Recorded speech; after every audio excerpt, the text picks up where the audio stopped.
सहयोगी ऋषिकेश जुड़ गए हैं। ऋषिकेश दरभंगा से लगातार मौजूद हैं, जनता के बीच लगातार वो बने हुए हैं मुद्दों की राजनीति में। और जो ये नया मुद्दा आया है ऋषिकेश, भ्रष्टाचार प्रशांत किशोर के द्वारा जो उठाया गया है, इसको लेकर ये जड़ें अब कितनी फैलती नजर आ रही हैं। और दूसरा ये पिछड़ा अति पिछड़ा की राजनीति, जिसको लेकर महत्वपूर्ण घोषणा जो है वो कर सकते हैं राहुल गांधी, जिसको लेकर चर्चा आज की सीडब्ल्यूसी में हो सकती है।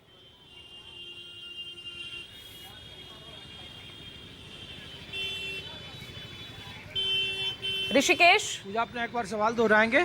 ऋषिकेश, आप यहाँ की जनता के बीच मौजूद हैं, मुद्दों की राजनीति में इस वक्त क्या दिख रहा है? क्या वही जाति व्यवस्था को लेकर ही वोटिंग पैटर्न दिख रहा है, या फिर मुद्दों की राजनीति और मुद्दों पर ही वोट करती हुई जनता नजर आएगी?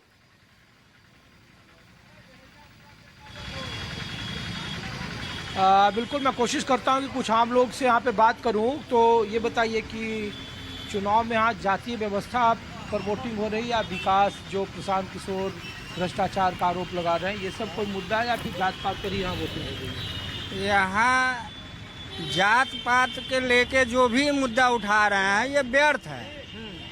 मुद्दा उठाना चाहिए रोजगार के लिए, शिक्षा के लिए। रोजगार और शिक्षा से ही देश अपना आगे बढ़ेगा। कोई भी नेता आए, कोई भी आए और रोजगार और शिक्षा को आगे बढ़ाए, वो हमारे लिए अच्छा है।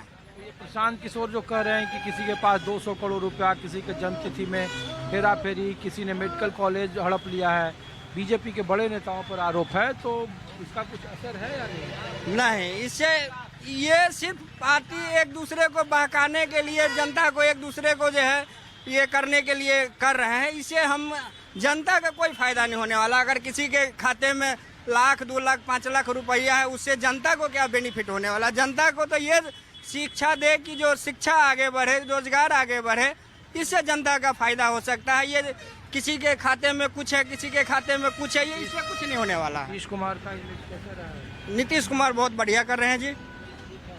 आप लोग बताइए भाई साहब। हाँ, क्या मुद्दा है बताइए चाचा। कह रहे हैं कि क्या है यहाँ, शिक्षा रोजगार मुद्दा है कि जात पात मुद्दा है? ये जो करप्शन का बड़ा इशू सब उठा रहे हैं बड़े बड़े नेताओं पर। शिक्षा और रोजगार मुद्दा और कोई मुद्दा नहीं है। ऋषिकेश, आप बने रहिएगा। मैं एक बार शांतनु जी का एक बार फिर रुक करती, क्योंकि लगातार कुछ नेटवर्क दिक्कत उनके जो है कनेक्शन में आ रहा था। शांतनु जी, अगर आप तक आवाज पहुंच रही है, भ्रष्टाचार का नया मुद्दा उठाकर आपने इस लड़ाई को एक अलग ही मोड़ पर ले जाने की कोशिश की, आप खुद ही घिरे हुए हैं इस वक्त।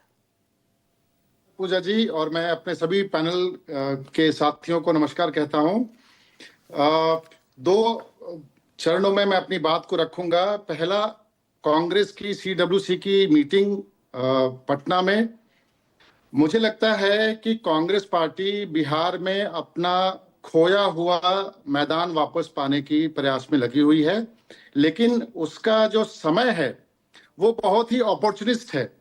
अब जब चुनाव आ रहा है तो आप अपने कांग्रेस के नेताओं को यहाँ पर लाकर एक मीटिंग में बुलाकर आपसी जो महागठबंधन है उसमें एक प्रेशर टैक्टिक्स का इस्तेमाल करने का प्रयास कर रहे हैं। लेकिन मेरा सवाल थोड़ा अलग है इनसे। मेरा सवाल ये है कि जब कांग्रेस पार्टी के चीफ मिनिस्टर रेवंत रेड्डी ये कहते हैं कि बिहारियों के डीएनए में सिर्फ मजदूरी है। नहीं, ठीक है ना, तमिलनाडु में समय मेरे पास कम है, पहले आपसे कनेक्शन नहीं हो पाया था, लेकिन जी, ये जो भ्रष्टाचार को लेकर 100 करोड़ का नोटिस आपको मानहानि का मिल गया, उस पर मैं आपका रिएक्शन चाहूंगी। एफआईआर और नोटिस से क्या भ्रष्टाचार रुक जाएगा? बात तो तब होती जब वो अपनी सफाई दे देते कि भाई हमने जो आरोप लगाए हैं तथ्यों के आधार। चलिए ठीक है, आज मेरे पास समय इतना ही। बहुत बहुत शुक्रिया चर्चा में जुड़ने के लिए। तो बिहार की राजनीति अब एक दिलचस्प मोड़ पर जो है दिखती हुई नजर आ रही है, और आगे देखना होगा कि और क्या कुछ बड़े बदलाव यहां दिखेंगे।